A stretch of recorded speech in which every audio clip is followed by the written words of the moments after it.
하나님의 말씀 봉독하겠습니다.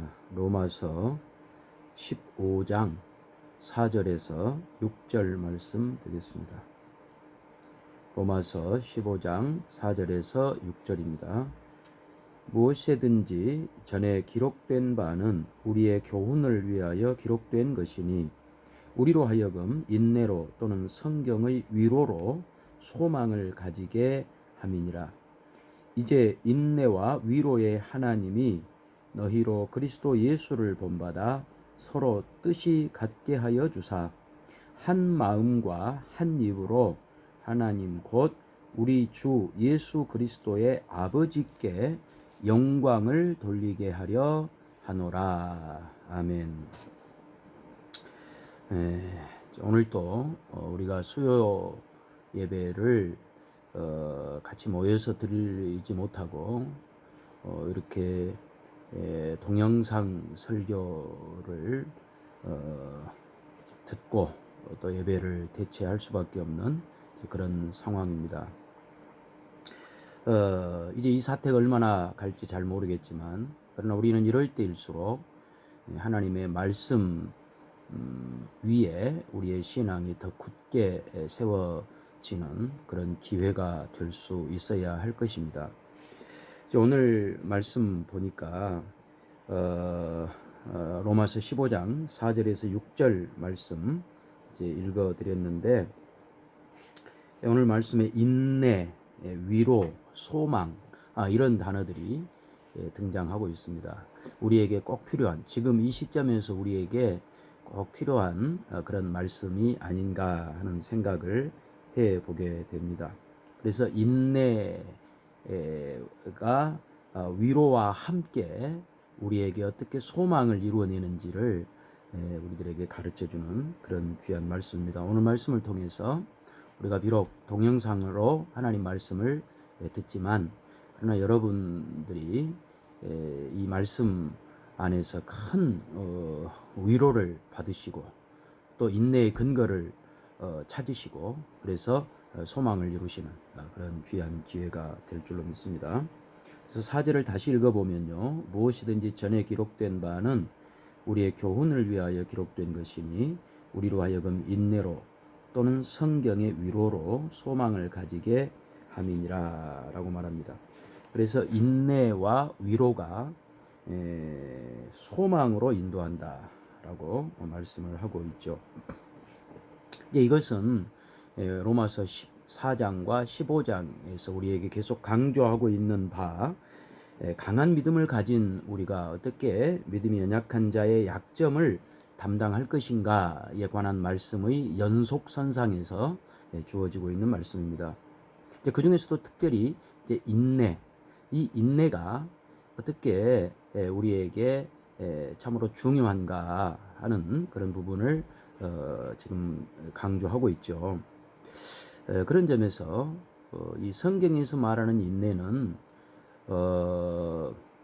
이 세상적인 상식적이고 혹은 일반적인 의미에서의 인내와는 큰 차이가 있습니다. 성경에서 말하는 인내는 분명히 약속, 다시 말하면 하나님의 구원의 약속에 근거한 인내라고 하는 것을 우리는 꼭 기억할 수 있어야 됩니다. 창세기 28장을 우리가 한번 그 야곱을 통해서 보면 좋겠습니다. 창세기 28장 15절의 말씀입니다. 창세기 28장 15절 창세기 28장 15절 제가 읽겠습니다. 내가 너와 함께 있어 내가 어디로 가든지 너를 지키며 너를 이끌어 이 땅으로 돌아오게 할지라 내가 내게 허락한 것을 다 이루기까지 너를 떠나지 아니하리라 하신지라 라고 말씀합니다.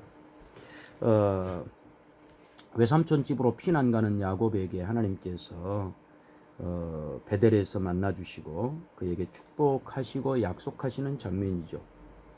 그런 점에서 오늘 이 야곱에게 주신 말씀을 통해서 우리가 볼 수 있는 것처럼 인내라는 것은 결국 그 뒤에 그 인내한 것과는 비교할 수 없을 만큼 엄청난 큰 보상이 기다리고 있기 때문에 지금의 난관을 고난을 견뎌내라고 하나님께서 말씀하고 있는 것이죠. 사람은 희망이 없으면 인내하지 못합니다. 체념하고 절망할 뿐이겠죠.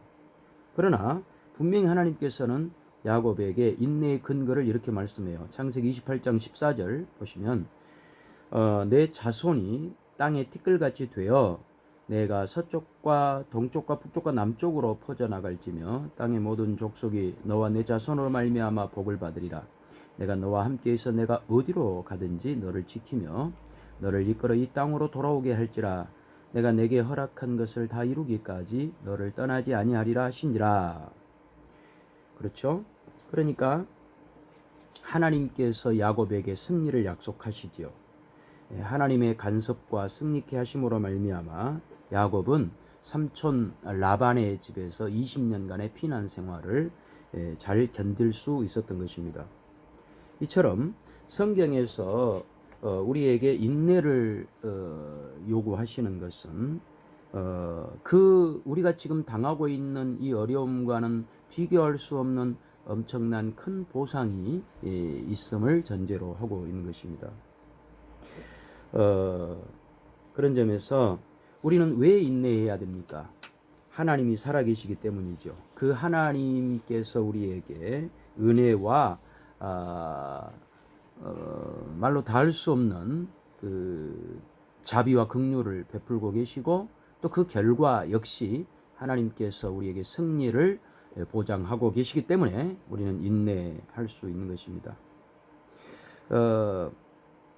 그러니까 인내라고 하는 것은 결국 가만히 앉아서 그 결과를 기다리는 것이 아닙니다. 미래에 하나님께서 약속하신 그 보상, 그것이 우리에게 확실하게 보장되어져 있는 것이지만, 그러나 그 약속을 허송세월하면서 아무것도 하지 않으면서 기다리고 있는 것이 아니라 지금 이런 어렵고 힘든 과정을 거쳐가면서 그 약속된 영광의 승리에 우리가 도달케 된다는 것이죠. 그런 점에서 우리는 지금 우리들의 환경이 서로 강한 자가 약한 자의 짐을 져줄 수밖에 없는, 이제 그러다 보면 인내해야만 하는 그런 환경들이 우리로 하여금 허송세월케 하는 것이 아니고 결국은 하나님께서 약속하신 그 영광의 궁극적 승리에 도달케 하는 과정임을 알 때에 우리는 긍정적으로 이런 어려움들을 이겨낼 수가 있을 거라는 말씀이죠. 또 한 사람, 우리가 요셉을 한번 보면 좋겠습니다. 인내, 성경의 인내 그러면 야곱 못지않게 요셉을 우리가 또 들 수가 있는데요. 시편 105편 16절을 한번 보도록 하겠습니다. 시편 105편 16절이 되겠습니다. 시편 105편 16절 19절까지 봉독해 드리겠습니다. 구약성경 879페이지 시편 105편 16절. 그가 또 그 땅에 기근이 들게 하사 그들이 의지하고 있는 양식을 다 끊으셨도다. 그가 한 사람을 앞서 보내셨으며 요셉이 종으로 팔렸도다. 그의 발은 착고를 차고 그의 몸은 쇠사슬에 매였으니 곧 여호와의 말씀이 응할 때까지라. 그의 말씀이 그를 단련하였도다. 단련하였도다. 단련을 그 한자를 뒤집으면 연단이 되는 거죠. 인내와 같은 의미라고 볼 수가 있습니다. 요셉은 하나님께서 총리로 삼기 위하여서 모진 세월을 인내하게 하십니다. 그러니까 요셉이 그 오랜 시간 동안 감옥에서 노예로 이렇게 연단의 과정을 겪으면서 총리가 될 만한 자격과 실력을 갖추게 되는 것이죠. 그러니까 요셉의 그 가장 밑바닥의 인생은 의미 없는 허송세월의 시간들이 아니었다라고 하는 것입니다. 그래서 요셉은 그 많은 인내할 수밖에 없는 과정 속에서 정치, 경제, 문화 모든 총리로서 그가 정치를 펼칠 때 필요한 모든 것들을, 모든 덕망을 그 인내의 과정들을 통해서 배우게 됩니다. 그 발이 착고에 상하였고 그 몸이 쇠사슬에 매였다. 하나님께서 괜히 요셉에게 이런 과정들을 겪게 한 것이 아니었던 거죠. 총리의 자리에 앉게 하기 위한 하나님의 간섭의 손길이었던 것입니다. 총리가 되기 위해서는 필수적으로 그 과정들을 지나갈 수밖에 없었던 것입니다. 19절 다시 보시면 시편 105편 19절 곧 여호와의 말씀이 응할 때까지라 그의 말씀이 그를 단련하였도다 그랬습니다. 하나님의 계획이 있었다는 것이죠. 그래서 21절부터 계속 보면요. 그를 그 집의 주관자로 삼아 그의 모든 소유를 관리하게 하고 그의 뜻대로 모든 신하를 다스리며 그의 지혜로 장로들을 교훈하게 하였도다. 모든 인사권, 경제권, 또 치리, 백성을 다스릴 수 있는 모든 안목과 통찰력, 타의 추종을 불허할 만한 그런 그 총리로서의 요셉의 지위에 걸맞는 그의 실력을 확보하게 하는 데 있어서 이 긴 고난의 시간이 꼭 필요했던 시간이었다. 이것이 성경의 가르침입니다. 여러분, 오늘 이 말씀이 왜 우리들에게 필요합니까? 오늘 우리가 연약한 자의 약점을 하나님께서 왜 우리에게 담당하라고 말씀하십니까? 그것은 요셉처럼 우리가 완성되어 가는 데 있어서 필수적인 과정이기 때문에 그런 것입니다. 연약한 자의 약점을 담당한다는 것은 결코 쉬운 일이 아닙니다.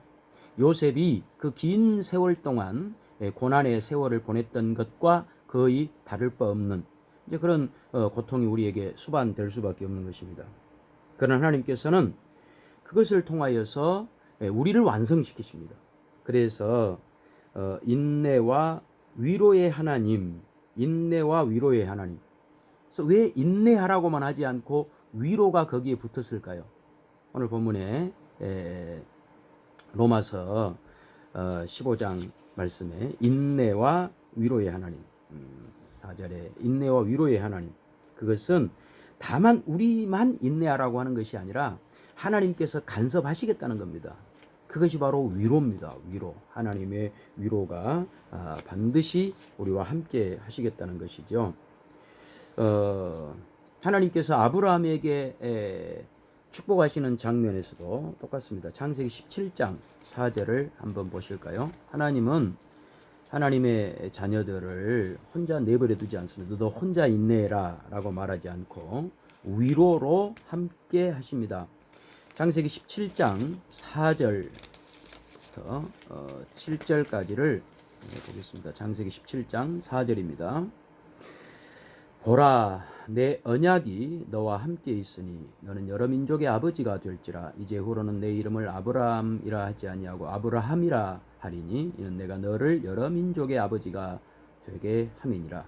내가 너로 심히 번성하게 하리니 내가 내게서 민족들이 나게 하며 왕들이 내게로부터 나오리라. 내가 내 언약을 나와 너 및 내 대대 후손 사이에 세워서 영원한 언약을 삼고 너와 내 후손의 하나님이 되리라. 하나님께서 과연 이제 아브라함이 열국의 아버지가 되게 했고 그리고 그로 인하여 모든 민족이 복을 얻게 하셨습니다. 그런데 이 약속을 누가 이루시겠다고 하시냐면 내가, 다시 말하면 하나님께서 이루시겠다고 말씀합니다. 그러니까 인내에 왜 위로가 따라오게 되냐 하면 우리가 걸어가는 모든 이런 힘들고 어려운 과정들, 인내해야만 하는 이 과정들은 결국 우리의 유익을 위해서 필요한 것입니다. 그 우리의 유익을 위해서 필요하다는 것을 누가 아시냐면 하나님이 아십니다. 누가 계획하셨냐면 하나님이 계획하신 것이죠. 그래서 하나님께서 걸어가게 하신 길이기 때문에 결국 우리에게는 실패가 있을 수 없다라고 그렇게 말씀합니다. 그러니까 창세기 17장에 하나님께서 아브라함에게 이 엄청난 약속을 주실 때에도 이미 15장에서도 이 약속을 주셨지만 16장에 와서 아브라함이 실패를 하게 되거든요. 하갈과의 사이에서 이스마엘을 낳지 않습니까? 그리고 나서 17장에 하나님께서 다시 한번 아브라함에게 이 약속을 상기시키십니다. 잔머리 굴리지 말아라. 네 생각대로 네가 인생을 살지 말아라.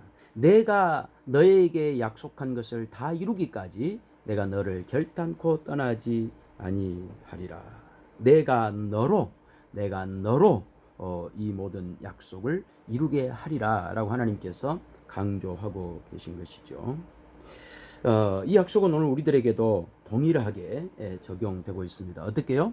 예수 그리스도를 통해서 하나님께서 아브라함을 복주셨던 그 모든 근거는 아브라함 한 개인과의 약속에 근거한 것이 아니라 예수 그리스도로 말미암은 약속이었듯이 오늘 우리들에게 주신 모든 약속 역시 내가 너와 함께 하겠다, 너로 열매를 맺게 하겠다라고 하는 모든 약속은 예수 그리스도 안에서 우리에게 주시는 약속입니다. 이사야 9장 1절을 우리가 한번 보도록 합시다. 이사야 구약성경 이사야 9장 1절 말씀입니다. 전에 고통받던 자들에게는 흑암이 없으리로다.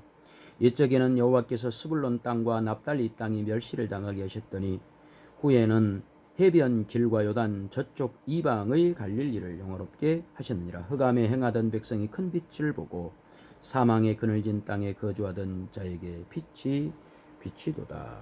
하나님께서 구원을 약속하십니다. 누구를 통해서요? 메시아를 통해서 약속하십니다. 그러니까 하나님께서 우리에게 인내하라. 그 인내에 하나님의 위로가 항상 동반되는 이유는 이 약속이 단지 우리에 근거한 우리들의 노력 혹은 우리들의 잘하고 못함에 근거한 그런 분발을 요구하는 인내가 아니고 하나님께서 메시아를 통한 구원의 약속에 근거한 인내인 것입니다. 그래서 이사야 9장 6절도 한번 보실까요? 6절 이는 한 아기가 우리에게 낳고 한 아들을 우리에게 주신 바 되었는데 그의 어깨에는 정사를 메었고 그의 이름은 기묘자라 모사라 전능하신 하나님이라 영존하시는 아버지라 평강의 왕이라 할 것임이라. 그 정사와 평강의 더함이 무궁하며 또 다윗의 왕자와 그의 나라에 군림하여 그 나라를 굳게 세우고 지금 이후로 영원히 정의와 공의로 그것을 보존하실 것이라. 만군의 여호와의 열심히 이를 이루시리라. 만군의 여호와의 열심히 이것을 이루고야 말 것이다 라고 말씀합니다. 그러니까 우리에게 인내하라 라고 하는 것은 단지 우리의 노력을 요구하는 것이 아닙니다. 어떤 형편과 어떤 처지, 지금 우리들에게 닥친 이 너무나 곤란하고 너무나 힘든 이 모든 일들이 결국은 우리를 망하게 하기 위한 것이 아니라 하나님께서 그걸 통하여 하나님께서 계획하신 그 영적인 열매가 맺히게 하기 위한 과정들이라고 그렇게 말씀하고 있는 것입니다. 하나님이 친히 함께 하시사 만군의 여호와의 열심히 이를 이루시리라. 이 말씀으로 큰 위로와 힘을 얻으셨으면 좋겠습니다. 이 코로나19 사태가 얼마나 지속될 줄은 알 수 없습니다. 모이고 싶죠. 주일날 예배당에 같이 모여 예배를 드리고 싶은, 또 수요예배도 같이 모여서 드리고 싶은 이런 마음들이 간절합니다.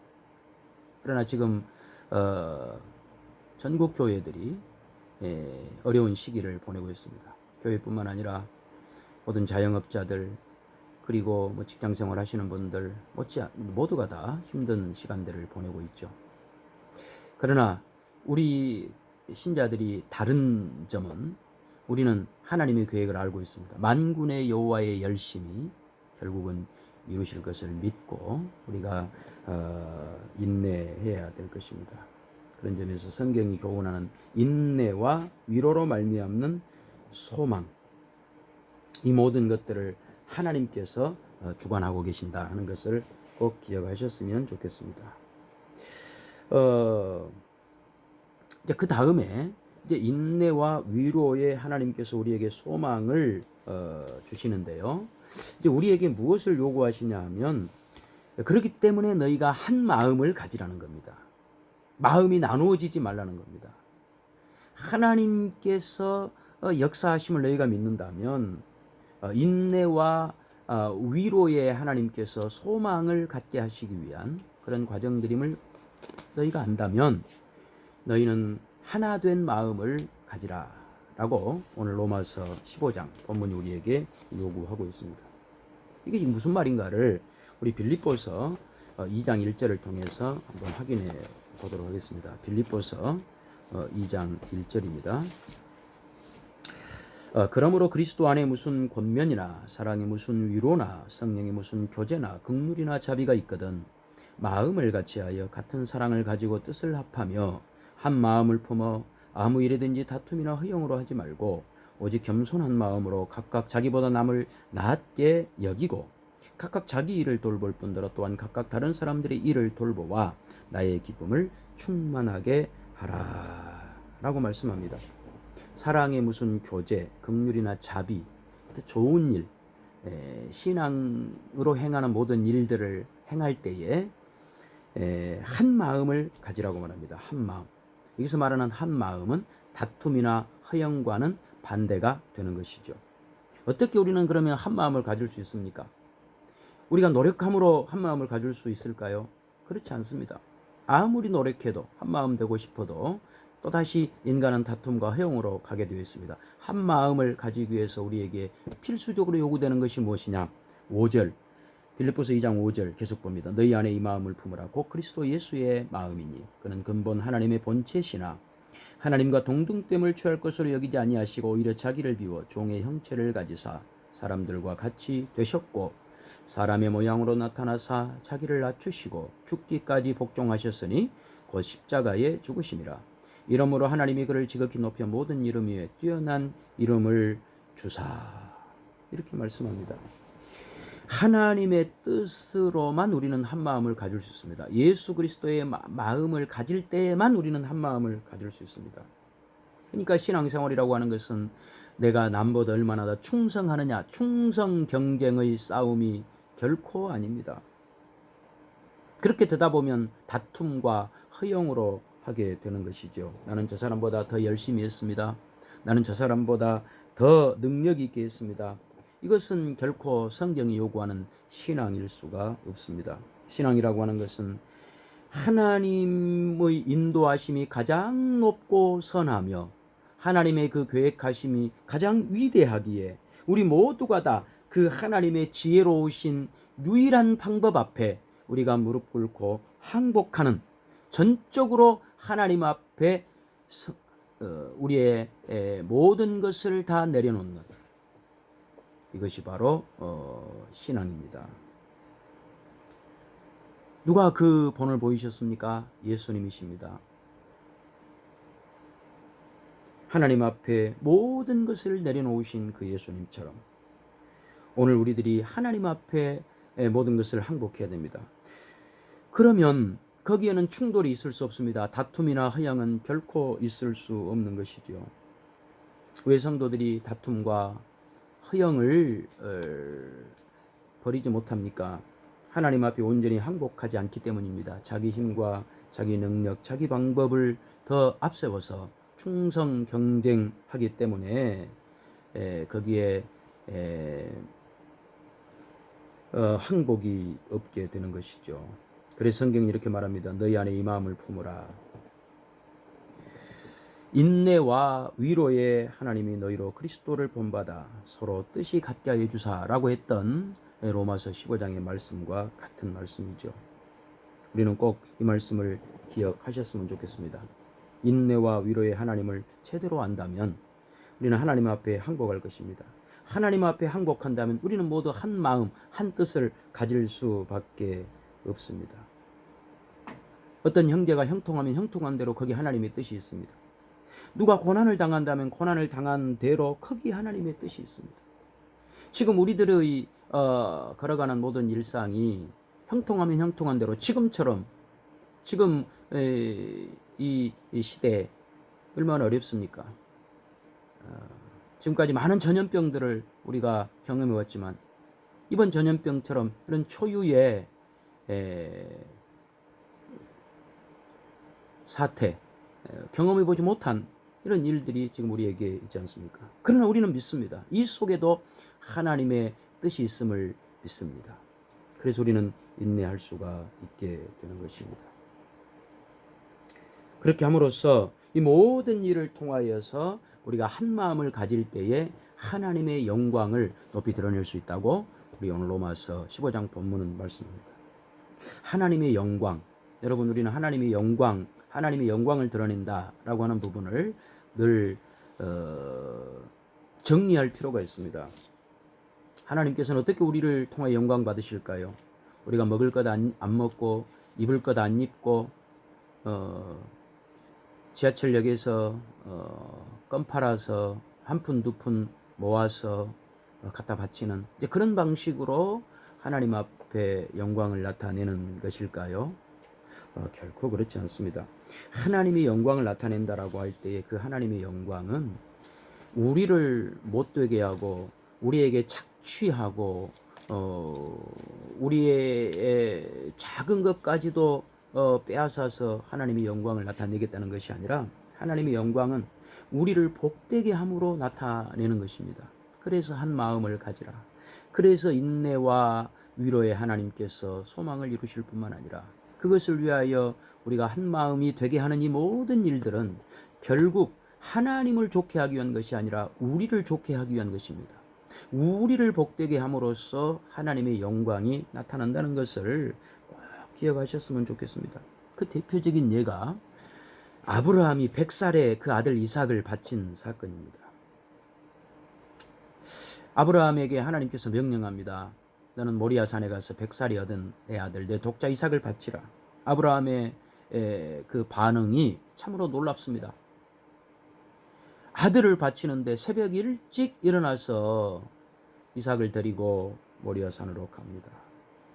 아니 좀 늦게 일어나면 안 됐을까요? 늦잠 자면 안 됐을까요? 오후에 출발하면 안 됐을까요?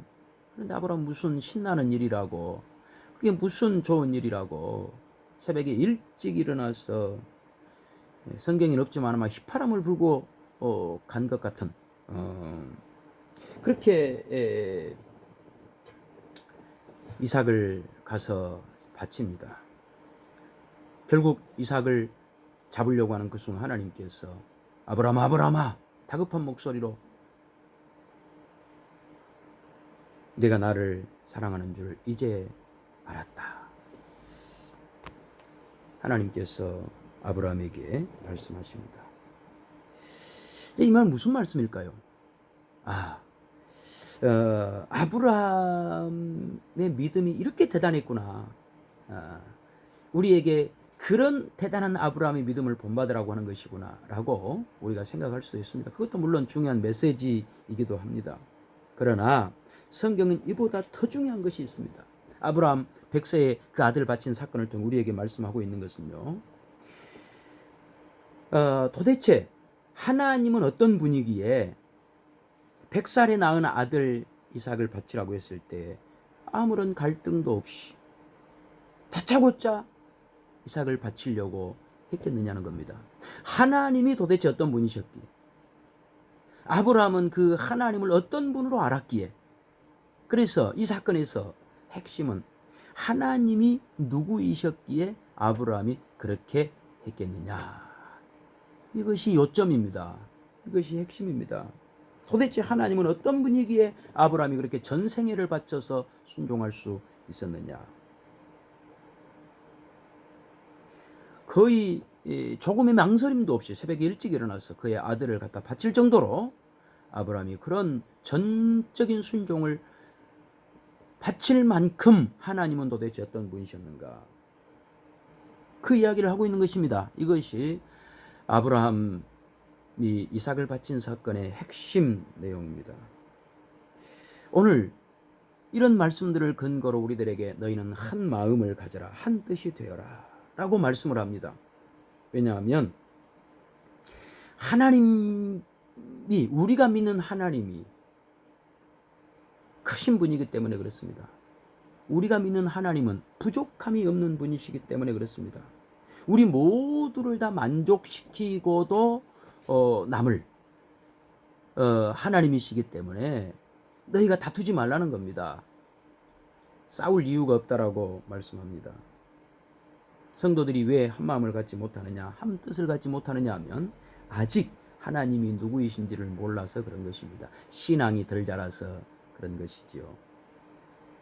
그런 점에서 오늘 우리들이 부족함 혹은 충돌이 있고 다툼이 있다, 투기와 분쟁이 있다라고 하는 것은 우리의 성격이 아직 못됐다는 뜻이 아니라 하나님이 누구이신지를 아직 우리가 충분히 알지 못했다라고 하는 증거가 된다 하는 것입니다. 하나님께서는 우리 모두를 다 만족시키고도 남는 분, 저 사람만 복주고 나는 복 안 주시는 분이 아니라 저 사람에게도 복주고 나에게도 복주고 우리 모두에게도 복을 주실 수 있는 크신 하나님, 그 하나님이 우리 하나님이다라고 우리가 믿을 때에 우리는 서로 한 마음을 가질 수가 있는 것이죠. 꼭 기억하셔야 됩니다. 그런 점에서 우리가 믿음이 강한 자가 연약한 자의 약점을 담당하는 것은 믿음이 강한 자에게 결코 손해가 아닙니다. 약점을 담당하니까 내 것을 갖다가 떼어줌으로써 내가 더 누려야 될 그런 나의 승리, 나의 영광, 나의 만족을 우리가 손해보는 것으로 여겨서는 결코 안 될 것입니다. 하나님께서 우리 모두를 다 승리케 하기 위하여서 우리에게 강한 자에게 약한 자의 약점을 담당하라.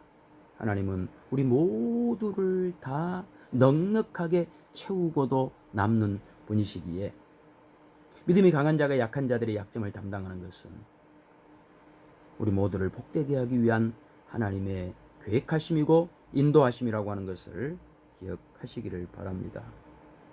신앙생활은 왜 강한 자가 약한 자의 약점을 담당할 수밖에 없냐면요, 우리가 이 땅에 사는 동안 우리는 인내할 수밖에 없는 그런 환경 속에 살아야 됩니다. 많은 상황들이 인내할 수밖에 없죠. 이런 코로나19 바이러스 같은 이런 상황도 우리는 인내해야 됩니다. 낙심할 수밖에 없는 상황이라 할지라도 하나님의 계획하심을 믿고 우리는 참고 견뎌내야죠. 그런데 그 견뎌내는 것 중에 가장 힘든 것이 사람을 견뎌내는 것입니다. 믿음이 강한 자가 약한 자의 약점을 담당하라고 하는 것은 우리가 우리 마음에 들지 않는 사람과 사람 사이에서 생기는, 신자와 신자 사이에 생기는 그런 충돌, 다툼, 분쟁, 이런 점에서 우리가 참아내야 되는 겁니다. 왜냐하면요, 신앙생활이라고 하는 것은 일사불란하지 않습니다.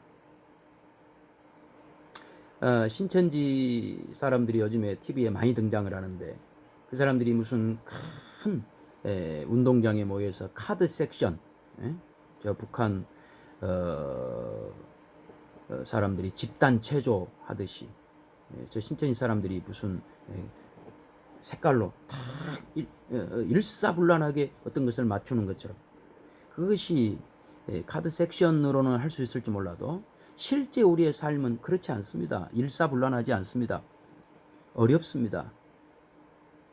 많은 약점들을 우리는 서로 담당해 줄 수밖에 없는 그런 상황입니다.